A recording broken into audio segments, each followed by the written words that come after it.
우리가 그 신앙 서적 가운데 아, 아, 아주 베스트셀러로 성경 다음으로 베스트셀러로 알려진 책이 한 권 있습니다. 물론 어떤 것이 가장 베스트셀러다 이거 뭐 순위를 정하기는 좀 어려울지 모르겠습니다만 베스트셀러 중에 하나입니다. 그것이 뭐냐면 예수라면 어떻게 하실까? 라는 찰스 셸던 목사님이 쓰신 거예요. What would Jesus do? 라는 책입니다. 그래서 예수라면 어떻게 하실 것인가 하는 그 화두가 아주 굉장히 유명한 화두가 돼서 제가 알기로 지금 아마 5천만 부 이상 1억 부까지는 안 될지 몰라도 5천만 부 이상 팔린 책으로 알고 있습니다.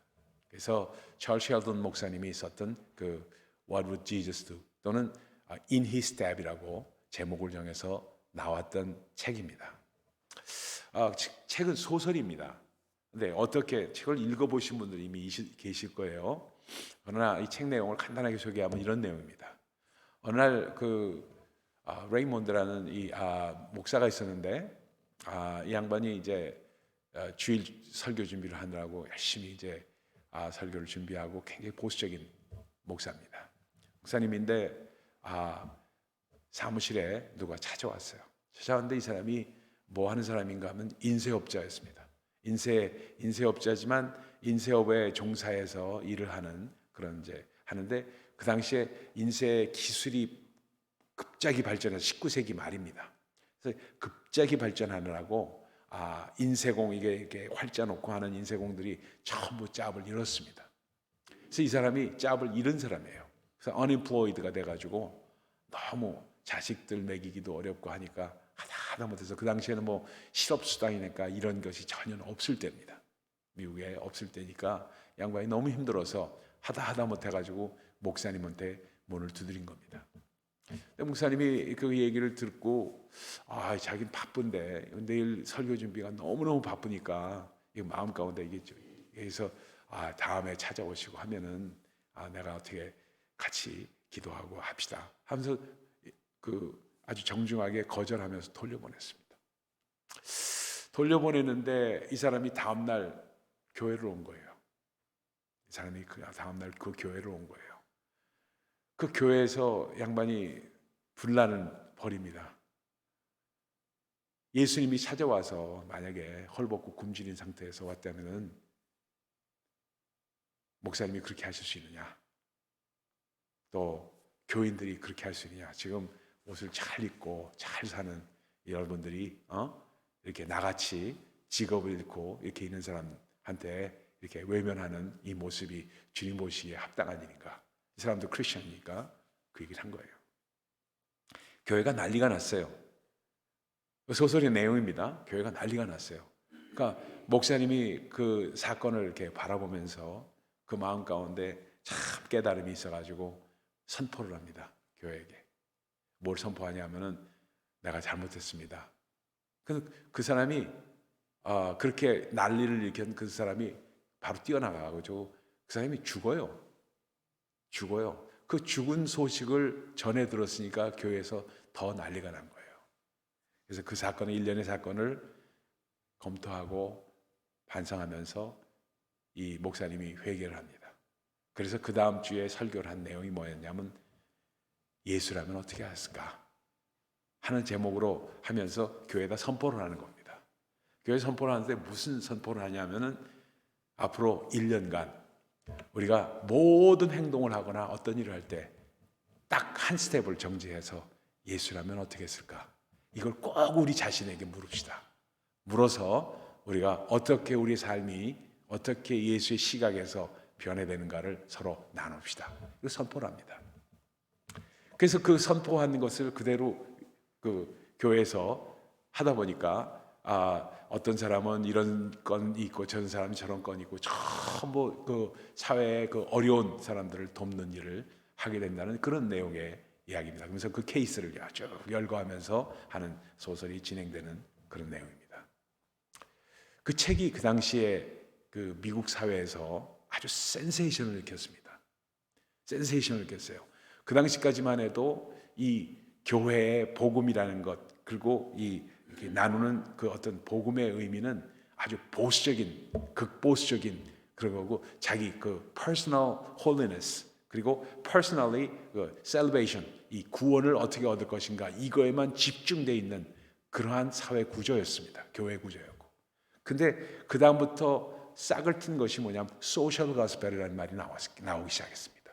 사회복음주의라는 것이 나오기 시작했어요. 그래서 미국의 사회복음주의를 들여오게 되고, 사회복음주의, 그래서 이 복음이 그냥 개인 구원에만 있지 않고 사회 구원에도 있어야 한다는 것이 아주 큰 반응을 일으켜가지고 그 당시에 아주 엄청난 그러한 일을 일으켰던 것을 예수라면 어떻게 할 것인가라는 책이었습니다. 오늘 이 말씀을 왜 나누는가, 여러분 잘 생각을 하셔야 됩니다. 오늘 이 말씀을 보면은 시편 15편의 말씀을 보면은 예수라면 어떻게 해야 했을까 하는 말씀이 바로 여기 담겨 있는 것 같아요. 왜냐하면 1절 한번 보십시오. 1절 한번 보세요. 여호와여, 주의 장막에 머무를 자 누구오며 주의 성산에 사는 자 누구오니까, 이런 말씀합니다. 그러니까 주의 장막에 머무를 자, 그리고 주의 성산에 사는 자, 이건 누군가? 무엇을 말씀하고 있는가? 예배자입니다. 예배자예요.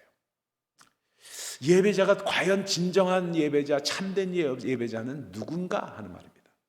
주의 장막에 머물고 주의 성산에 사는 자는 예배자인데, 우리 지금 현 시대의 표현으로 그걸 돌이켜서 얘기한다면 예배자인데, 예배자는 경우 어떤 삶을 살 것인가 이미 성경에 다 말씀하고 있어요. 그러니까 소셜 가스펠이다, 퍼스널 가스펠이다, 무슨 소셜 홀리너스다, 아니면 뭐 퍼스널 홀리너스다, 이거와 관계없이 리버럴리즘이 이렇게 나왔고 이렇게, 이러한 신학적인 근거와 싸움, 보수와 또 우파와 좌파 싸움, 이런 모든 것이 갈등의 구조를 생각할 것이 아니라 홀리스틱, 전체적인 구조를 볼 때 성경은 이미 말씀하고 계시다, 이 말씀을 드리고 싶어서 하는 얘기입니다.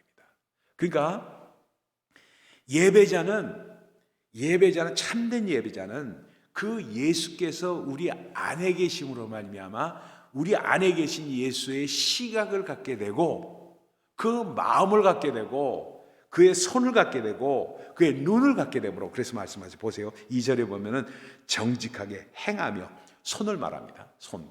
그 다음에 3절에 그의 혀로 남을 허물하지 아니하고, 입을 말합니다. 그 다음에 4절에 보면 그의 눈은 망령된 자를 멸시 아니하며, 그렇죠? 그의 눈은, 그러니까 손과 혀와 눈을 계속해서 말씀하시면서 5절에는 이자를 받으려고 돈을 구워주지 않고 뇌물도 받지 않고, 이러한 해서 사회적인 소셜 프린시플을 얘기하고 있는 것으로 매듭을 지고 있습니다. 그러니까 이미 다 말씀을 하고 있어요. 소셜 가스펠이다, 딱 어떤 라벨을 짓지 않고, 그렇죠? 정의를 내리지 않고, 구분하고 갈등 구조로 가지 않고, 전체적으로 전인격적으로 말씀을 하고 있는 것이 우리 시편 15편의 말씀으로서, 결국 뭐냐? 참된 예배자는 삶 가운데 이렇게 난다는 겁니다. 그래서 사도 바울은 로마서 12장의 말씀으로 영적 예배가 뭐냐? 우리의 삶을 산 제사로 드리는 자, 그렇게 될 때 그것이 바로 영적 예배 아니냐 하고 되묻고 계신 것이 바로 그 로마서 12장 2절의 말씀 아니냐는 얘기입니다. 그러다 보니까 1997년이었습니다. 97년도였어요. 그러니까 한 20년이 벌써 다 된 그런 얘기죠. 97년도에 마이애미, 그 1월 8일 날이었어요. 1월 8일 날 아침에 마이애미에서 벌어진 일입니다. 마이애미에서 아침에 사람들이 출근하느라고 차들도 밀고 막 이런데, 그때 집회 운송 차량 있잖아요. 여러분 그 아머 해가지고 이렇게 나가는 큰 트럭 같은 거 있잖아요. 그 트럭이면서 장갑차처럼 이렇게 생겼잖아요. 그 집회 운송 차량이 아침에 가다가 전복이 돼버렸어요. 97년도 1월 8월에 일어났던, 마이애미에서 일어났던 일입니다. 전복이 됐어요. 어떻게 됐어요? 그 운전을 잘못해가지고 전복이 돼가지고, 거기서 그 싣고 가던 집회가 틀어져가지고 말입니다. 그게 쏟아져 나와가지고 55만 불에 마이애미 길바닥에 다 퍼져 버렸어요. 55만 불입니다. 캐시가 55만 불이 탁 100불짜리, 50불짜리, 1불짜리, 20불짜리 할 것 없이 막 터져서 나오니까 사람들이 난리가 났어요. 97년 1월 8일에 있었던 일이에요. 난리가 났어요. 걸어가던 사람, 차를 운전하던 사람 할 것 없이 전부 뛰어들어가지고 차는 채 내평을 두고 저 뛰어들어서 돈 주느라고 난리가 난 거예요. 그래서 돈을 55만 불이니까 얼마나 많은 돈이에요? 55만 불을 전부 챙기니까 어떤 사람은 뭐 많은 돈을 챙겼고 어떤 사람은 적은 돈을 챙겼겠죠. 다 챙겨가지고 55만 불을 다 챙겨서 그냥 서둘러서 갚아버린 거예요. 그러니까 은행은 손해가 났잖아요. 55만 불이. 그리고 이 회사하고 은행에서 하는 회사인데 손해가 났잖아요. 그러니까 경찰에 특별히 요청을 합니다. 그래서 돈을 회수할 방법이 없겠습니까? 그러니까 경찰에서 발표를 했어요. 뭐라고 발표를 했냐면은 특별령으로 돈을 그때 주순자들 CCTV에 다 찍혔습니다. 그러니까 CCTV에 다 찍혔지만 사실은 CCTV는 그 교통법규 위반한 사람만 찍지 다 찍은 건 아니잖아요. 그러나 다 찍었다고 하면서 다 찍혀 있으니까 돈을 반납하지 않으면은 절도죄로 구속해서 처벌하겠다고 발표를 했어요. 그 발표를 했는데 그 발표에 2명이 잤은 거예요. 2명이 가져온 거예요, 돈을. 2명이 딱 2명이 가져왔는데 그 중에 한 사람이 어떤 사람이었냐면은 애기 엄마예요. 6살짜리 애기 엄마예요. 7살, 6살, 7살짜리 애기 엄마. 애기 엄마가 왔는데 뭘 갖고 왔냐? 19불을 갖고 왔어요. 19불. 그래서 19불을 가져온 애기 엄마, 그 애기 엄마한테 당신은 기자가 물었어요. 하도 전부 다 안 왔는데 이 사람이 왔으니까 당신은 어떤 사람입니까? 어떻게 돈을 갖고 왔습니까? 그러니까 나는 10불, 10불이라고 그러죠. 그 시간당 5불 받는 노동자입니다. 시간당 5불 받는 시급 5불짜리 노동자예요. 이 자매가. 그 당시 97년도니까 5불짜리 받는 그런 사람인데 자기가 아기를 데리고 가다가 돈을 줬다는 거예요. 돈을.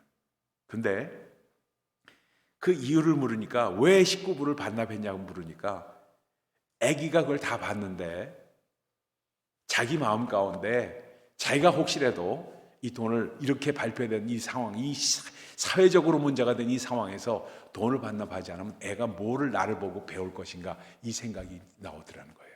그래서 반납했느라고 얘기를 한 거예요. 그것이 큰 기사가 됐던 그런 사건이었습니다. 97년도 사건이에요. 그러니까 여기서 저는 그걸 보면서 크게 생각을 한 게 있어요. 과연 공의라는 것이 무엇인가? 그리고 정의라는 것이 무엇인가? 이걸 생각한 거예요. 오늘은 이 말씀이 바로 정직하게 하며 공의를 실천하며 그의 마음에 진실을 말하며 하면서 쭉 나가잖아요. 그런데 이 말씀 가운데 우리가 생각해 볼 것이 이래요. 한자말을 한번 생각해 봅시다. 한자말에서 오를 의자 있잖아요. 의자가 뭐예요? 나자 위에다가 뭐가 붙은 거예요? 양양자입니다. 양양자가 붙고 밑에 나자가 붙은 것이 의입니다. 그렇죠? 한자말에 그게 뭐예요? 갑골문자로 따지면은 나에게 내 안에 양이 있다, 어린 양이 있다는 뜻입니다. 내 안에 어린 양이 있을 때 내게 의가 나타난다는 의미가 한자말에 담겨져 있어요. 갑골문자에. 그러니까 그 공의라는 그 말 가운데 결국은 그 의미가 있다는 겁니다. 그러면 착할선자를 한번 보십시다. 착할선자를 보면 이것도 양양이 그대로 있어요. 양자가 있고 그 다음에 이게 뭐예요? 불화자입니다. 불화자. 그 다음에 밑에 입구자입니다. 입구. 그게 착할선자예요. 한자말로 갑골문자로 따지면 이게 뭐예요? 어린 양을 구워서 먹는 입이에요. 놀라워요. 갑골문자로 따지면 어떤 거 그것만 연구하는 목사님 계셔. 갑골문자로 생각하면은 꼭 연관점이 있느냐 없느냐를 떠나서 그 의미가 아주 대단합니다. 그래서 어린 양을 거서 그러니까 6월절에 어린 양을 바로 해먹고 그 입으로 먹은 그 사람들이 모여서 먹은 사람들 그 사람들에서 나타나는 행동이 착할선이라는 거예요. 착할선.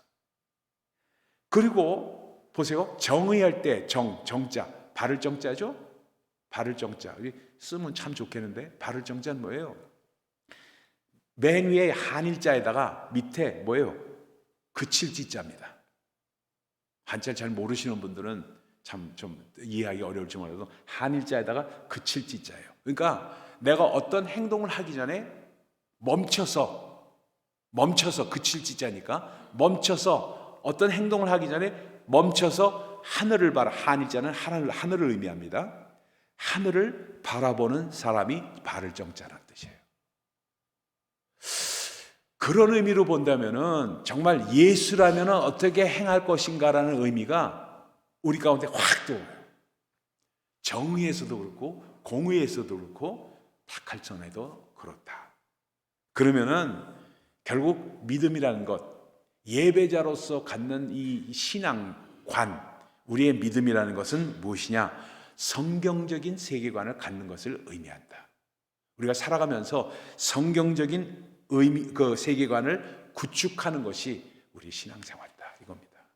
그러다 보니까 주의 장막에 머무는 자, 주의 성산에 사는 자는 참된 예배자를 의미하면서 그 예배자는 삶 속에서 바른 행함으로 예배가 내 안에서 주님을 섬겼던 그 예배가 내 안에 계시기 때문에 확증된다는 것을 말씀하고 있다. 이것은 어떤 행위로 구원을 받는다는 그러한 얄팍한 얘기가 아니라 바로 그냥 성경적인 세계관을 우리에게 말씀하고 있다. 그래서 예배가 참되고 풍성해지면은 삶 속에서 풍성한 열매가 나오는데 그 열매는 정직하게 행하고 공의를 실천하고 그 마음 가운데 진실을 말하게 되고 하는 열매가 나올 수밖에 없게 되어 있다. 그러다 보니까 그런 사람은 혀로 남을 허물하지 아니하고 이웃에게 악을 행하지 않고 그리고 망령된 사람을 멸시하고 여호와 하나님을 두려워하는 자를 존귀하게 생각하고 그리고 정말 자기의 주님 앞에 드렸던 서원을 절대 변개치 않는 그러한 사람이 되고 삶이 올바르게 주 안에서 나타나게 된다. 그러다 보니까 이 계명은 결국은 하나님께서 우리를 하나님의 나라로 인도하시기 위한 삶의 강령이고 지침이라는 것을 볼 수가 있습니다. 그러다 보니까 우리의 삶과 율법과 복음은 다른 것이 아니에요. 율법과 복음은 율법 가운데도 얼마든지 복음의 의미가 있고 복음 가운데 얼마든지 우리가 복음을 따르다 보면은 율법적인 그 가르침을 지침을 우리 마음 가운데 새겨야 하는 이유가 거기 있다는 것을 말씀하고 있습니다. 여러분 그러다 보니까 우리는 하나님의 뜻 가운데 정말 나타나는 예배의 삶이 어떻게 나타나는 것을 우리가 분명히 알아야 된다. 그래서 1절 다시 한번 읽어봅시다. 1절 한번 다시 봅시다. 같이 한번 읽어볼게요. 시작. 여호와여 주의 장막에 머무를 자 누구 오며 주의 성산에 사는 자 누구 오니까. 그러니까 4절입니다. 4절로 넘어가요. 그 사람은 어떻게 되냐? 4절에 같이 읽습니다. 시작. 그의 눈은 망령된 자를 멸시하며 여호와를 두려워하는 자를 존대하며 그의 마음에 서운한 것을 해로울지라도 변하지 아니하며. 그러니까 참된 예배자, 그 예배자의 신앙생활이라는 것은 4절의 말씀으로 나타난다는 겁니다. 그렇게 된다는 거예요. 그러면서 그 사람의 경건생활이라는 것은 어떻게 나타나냐? 2절로 3절입니다. 정직하게 행하며 공의를 실천하며 마음에 진실을 하며 그 정말 말하고 그의 혀로 남을 허물하지 않는 그러한 경건생활이 되고 그 사회적으로는 어떻게 나오냐? 이자를 발휘하고 돈을 꼬지지 않고 그리고 뇌물을 받지 않고 무죄한 자를 해하지 않고 그렇게 흔들리지 않을 삶을 산다.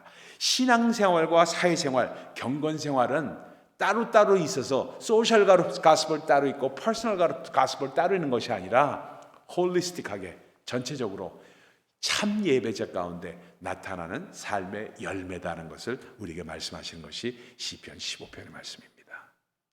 그러다 보니까 우리는 정말 우리 그 삶 가운데 가장 중요한 것이 이거예요. 마지막 결론입니다. 이게 아주 중요한 말씀이어서 잘 들으셔야 되는 거예요. 결국은 이래요. 우리 삶이